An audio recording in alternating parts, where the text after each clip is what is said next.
Okay, so now we're gonna work on the press. Actually, just take a step forward. Just just drape your hands over. Yeah, that's low enough. Okay, that's good. So, okay, this is called the press. So here it's called a bunch of things: overhead press, shoulder press, military press. French press. It's not a French press. So the one thing I'm gonna say right out of the gate is that you don't use your knees in this at all. There's no bending of the knees. There will eventually, we're going to talk about, there will be movement in your body. For now, I want you to think this is just a very strict arm movement. Okay. The reason I say that is because there are other movements where you bend your knees, you use your hips to throw the bar, you do all kinds of things. But the problem is, once someone starts doing that, it's really hard to get that out of their nervous system. So for now, just don't do it. Okay. Like just think it's a very strict arm movement. This is arguably the most effective movement for building upper body strength. So that's why I wanted to do it second. So we've done the squat, which is the most important movement that there is. And then this one is the most important for your upper body, which for most people who are exercising and have like aesthetic goals and whatever, they want to get rid of the dos adios, right? That's why this is the most important movement. What it is not, unfortunately, is movement that lets you move the most weight. Okay. So generally, like our 3 criteria for building muscle are they let you move the most weight, they use the most muscle mass, and they use the greatest effective range of motion. Okay. This one actually falls a little bit short in that first criteria, moving the most weight. So a bench press would allow you to move more weight, and there are other, like you can do weighted pulls and things like that that'll let you move more weight. But what this one does is it's literally the biggest range of motion you can have because it's like all the way overhead, and your body is loaded from the top to the bottom. With that comes another warning, because it is the greatest range of motion, it's the most muscle mass that you can use, it's very stressful on your body. So the squat, which we've been doing like a stretch, where I said, for now, because it's unweighted, if you wanted to come out here and do this every day, you know what I mean, for 15 reps or whatever, you can probably get away with that. The press is not like that. Like you're going to do this, and unfortunately you're probably going to wake up with sore arms or shoulders tomorrow, and that just is what it is. So you gotta treat this one a bit more. You gotta have a bit more care than the squat. Right? So you're asking about your feet. So here's the thing with the press: where your feet are isn't as big a deal as in the squat. Is he okay? He's fine. Yeah. Where your feet are isn't really as big a deal as it is in the squat. Me personally, and a lot of people, what we try to do is, without thinking it through too much, I try to adopt my squat stance when I press. So once I have the bar and I'm standing still, I do take a split second to kind of be like, do my feet feel like I'm about to do a squat? There are other people who just don't do that at all. Like there are some people that keep their feet very narrow. There's some people that are very wide. There's some people that, just... Everybody's a little bit... my guess would be it's easier to move your feet before you lift the weight. Is that not? Well, no. So once you're moving the weight, you don't... oh, you mean like in the rack. So you're going to take it out of the rack and take a step back to do it. And you're going to find, because like I said, because the movement is restricted by the smallest muscles that we're going to be exercising, you can't actually lift so much weight that you're in danger of falling down or tilting over or whatever. Which you could with a squat, right? When you're doing a very heavy squat, even just taking a step back can be quite challenging. With the press, you're not going to be in that situation. So once you get the bar in your hands and you're holding it, you can take a second to kind of feel out how you want, because like we were saying earlier, your feet on the floor are the transmission, right? So your muscles are the force, the engine, and where your feet meet the floor is the transmission. You want to take a second to make sure your transmission's okay, so we'll start off with grip. So every single person starts off way too wide. So if you just take a step back for a second, and you can take your hands off the bar. No fooling, I'm not exaggerating at all. If I were to be pressing this bar, I would almost have my hands right inside the grip. Very, very, very narrow. Okay? So because you might even start off even, how about here, butt your hands up? Yeah. Okay, so now we're going to work on taking the bar out of the rack. It's kind of 2 schools of thought. One is you can do like a little lunge. and lift the bar up and then step back. The other one is you can full on like put both feet under the bar. Mini squat. Yeah, like a quarter squat, and then take a step back. Okay. So put your hands where you know they need to be. A little bit into the knurling, what's it called? Knurling. Knurling. So Okay. And diagonal. that bone is right there. Yep. Okay. Snap the bar towards your face. Snap the bar. There, perfect. Okay. Now, yeah, try the one leg under lunge sort of. Okay, take one step back. Do the same thing, but turn the bar, like, once you snap the bar towards your face, the bar moves with your hands. So if you're turning and the bar turns, or sorry, if you're moving and the bar turns, that's the way it should be. So hang on, let me just try this a couple of times because my hands are where they should be. Yep. I'm on the knurling, that bone is there, and then when I go in like that, Yep. that's Yep. what I'm doing? Okay. Okay, so when I go in, and my elbows So are for right. some reason when you're coming forward, you're putting your leg sort of in the center. Okay, oh yeah, it was, So, wasn't I? yeah, so Leave it's it kind of moving your body. Yeah, okay. So what I want you to do is, like, straight forward. straight forward. Straight, okay. So, snap the bar. There you go. that better? Yeah, that's good. But so that was good. Snap the bar first. I'm noticing that's kind of a thing you need to work on because you let your elbows collapse when you don't do it. So every time you put your hands on the bar, snap it towards your face. Okay. Step forward and but bring the bar all the way to your collarbone. There. Okay. Does it feel? It feels like I could be closer in this Okay. way, like I'm really leaning in Yep. with it. Okay, so if I go like that's more like it. Okay, good. Okay. Now that I think maybe the reason you're turning is snap the bar. Okay, now step forward. You really want to come as Oh, I do, don't I? So, Yeah. Sorry. put your My toe to my toe. yours. Okay, here we go. Snap the bar. Good. Okay, so this time what I want you to do, step all the way forward. Once you feel the bar touch Yeah. your collarbone, and if you feel your head go back a little bit, that's okay. Okay. Okay, you're gonna actually lift it out of the rack and take a step back. Take a step back up, right? So snap the bar. Good. So you want it. It doesn't need to be resting on your collarbone, but it needs to be resting on. It these is resting bones. on those. Okay. It is resting on those. It should feel like there's very little muscular involvement here. It should feel like it's resting on It your does. It feels skeleton. like it's just Okay. go on my skeleton, on my collarbone. No, on this, like your Yeah, arm. I'm your just arm. standing here. I'm not doing Okay, anything. Okay. I would definitely put your feet a little bit wider, okay? Press it overhead. Okay, good. Hold on. Touch my, you can look up, touch my hand with the bar. Okay, again. One more. Arms all the way up, so. I can't looking up at your hand. Okay, so don't look, don't look. There, boom, that's a press. Oh, I've done a press. There you go. Okay, now step forward. Good. So just one thing I'll say about racking, it's fine the way you did it now because there's no weight on it. Mhm. Don't Tips. like really step into the rack Okay. because if you have a lot of weight on the bar, the way you did it and you sort of lean that Yeah. you could feel the weight like go forward. If you have a lot of weight there, you might actually miss the hooks. Oh, okay. Because it'll come off the Okay. skeleton and it'll Okay. just like it'll Okay, lever okay, your arms okay. straight now. So just step all the way into the rack and then set it. Okay, so until these should basically, okay, Yeah. got it. Okay. So that was good. Should I do another one? Just Yeah, I didn't want you to get tired holding Let me it. just do one more to get it in my memory, and then, did you So- want to take a picture of me in Yeah, the we front will. pose? That's it. Okay. Yeah, Okay. You got my camera? You got it over yeah. there, okay. The only thing I want you to do is when you're turning your hand diagonal, you're sort of moving your hands in. So what I want you to do is these two fingers on the knurling, Uh-huh. these two fingers off the knurling, so that when you turn, Okay. you're kind of right where you need to be. Good. Good. Grab the bar. There, Thumbs Okay. under. Thumbs under. under, and Snap it towards your face. snap it toward my face and arms are where they should be. I'm gonna So put when you snap it towards your face, your elbow should flare out a little. They do. Okay, there you go. So like that, and then am I lifting it all the So way now there? you need to get like up under the bar. There, yeah, okay. Stand up. One step back. Okay, is it rested? It's I'm comfortable, I'm not working. okay. Okay, and all the way up? Yep.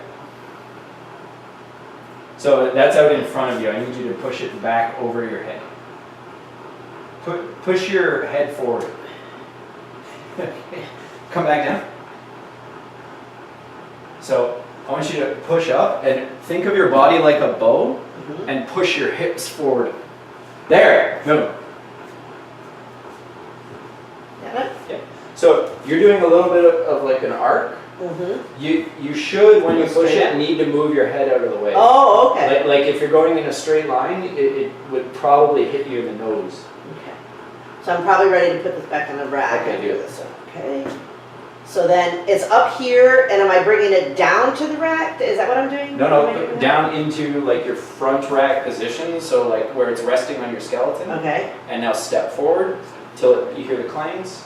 There you go. Is that why weightlifters make so much noise? Yes. Ah. It's because, so when you slam forward and you know you've hit both uprights, you don't even need to look or anything. You know there's no chance that this is called the J hook. I wondered You know why the J hook is underneath. I always thought right? they could be quieter, but I guess not. With lightweight you can, but the thing is, so when we're doing just the bar, Yeah. and I'm gonna here stand on that side. So you did quite a few reps that looked a little bit like this. Okay, look, I was Okay. going up and out. Yeah, what you need is to go. Okay. See how it's over the middle of my foot Yes, if you I look see. straight down? Same Yes, way with the okay, squat. You want the okay, weight okay. over the middle of your foot. Okay. And it has to stay there. So Okay. you did a few where you ended correctly, but the way you got there was you did this. Okay. You don't want Go that. straight up. Okay. Okay, because as the weight gets heavier, like gravity Yeah. only moves up and down, it has to go completely in a straight line. Okay.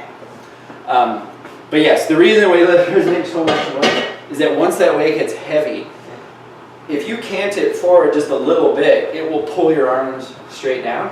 I see. And you don't want that. When it goes down, you want it to go down into the hooks. It always seemed to me they were making noise on purpose, and now I see that Those, they are. those guys are called douchebags. Oh, is it? and they exist. You know what I mean? But if you look over and the guy has like 3 or 4 giant ass plates on it, and he's making noise, it's like, all right, he's being Yes, safe. He's being safe. That's what he's being safe. He's being safe. Okay. Good.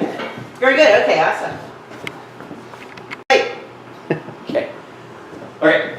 So the way you communicate grip on the bar, this is not a regulation bar because I tried to get the smallest one that I could.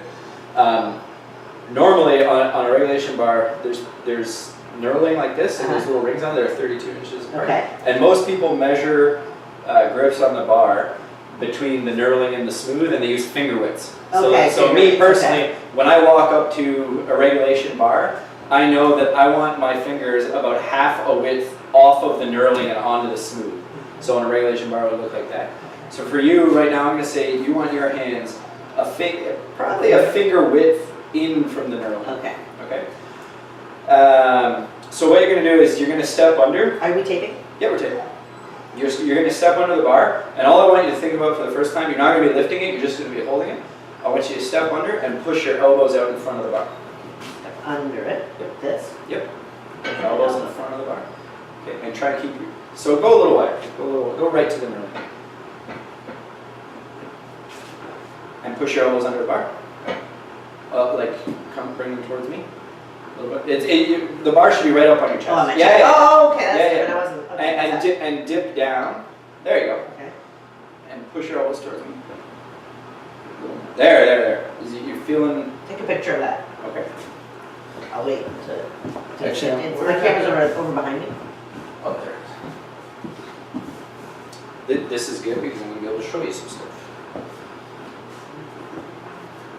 Okay, so Step put forward. the bar on your collarbones and push your elbows towards me.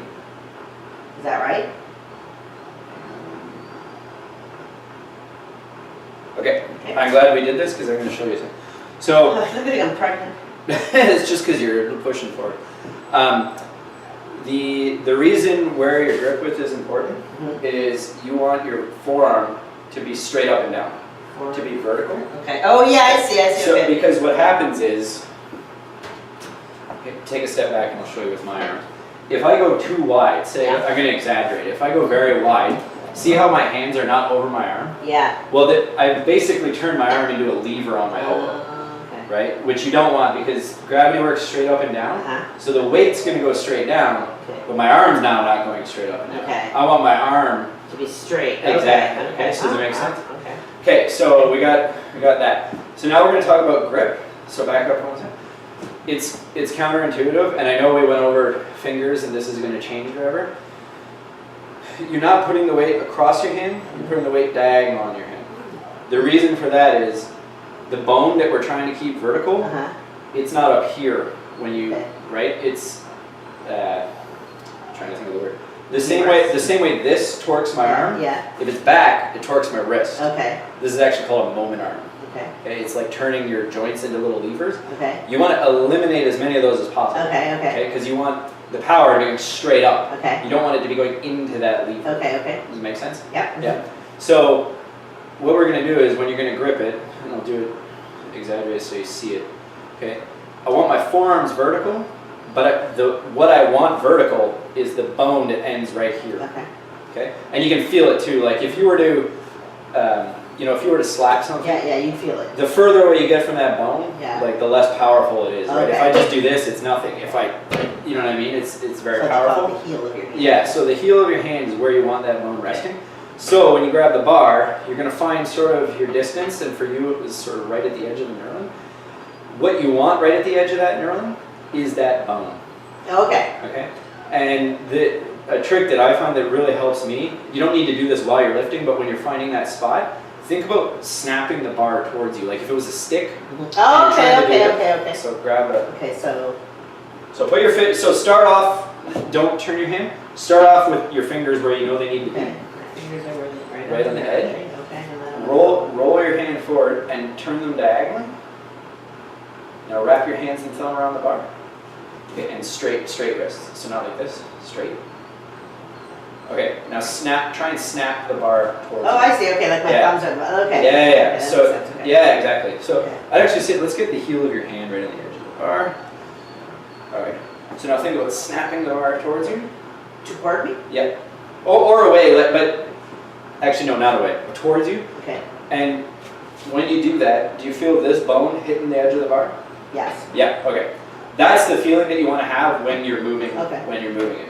Okay. So if thinking about snapping it, like it's a stick, works for you, as long as your forearm stays vertical while you're doing Okay. the lift, that's fine, right? Usually most people, once they find where that bone is, they don't have to think about it too much. When I go to snap the stick, my elbows automatically go out. Like I go like that. Come, push your elbows towards me like you're about to pick up the bar. So you definitely got to go a bit wider. Now come towards me. Elbows Push your collarbone towards the bar. Push your elbows towards me. That feels like so unnatural. It's not a super comfortable motion. So your hands and forearms are correct. We're going to work on your flexibility to get your elbows out in front of the bar. But no, don't break your wrist. I'm going to take another picture. Okay.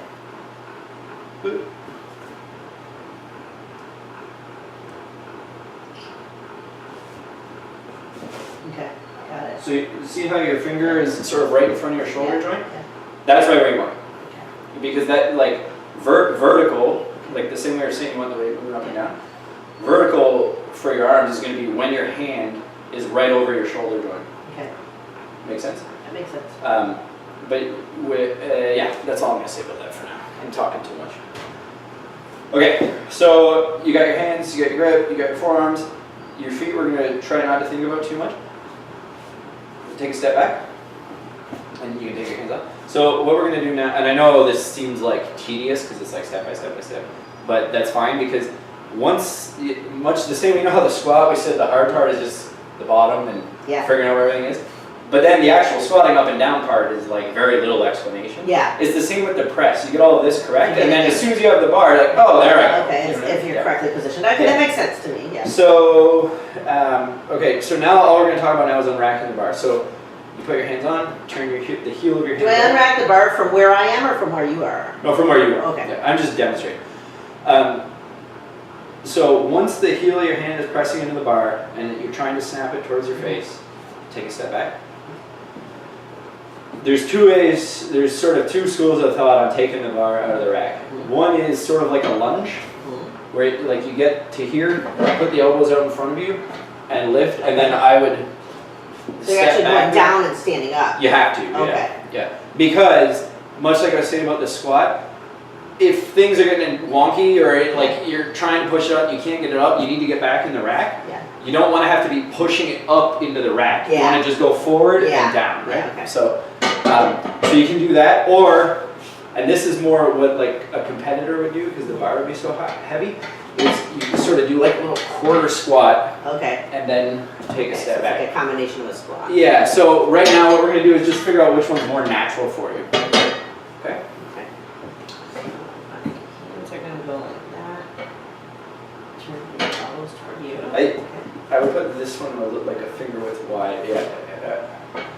Yeah. So you're doing a lot of this with your wrist. Your wrist should just be locked. So keep your hands on but step back. Snap the bar towards your face. There. That's how yeah, now step forward. Okay. Turn the bar as you step.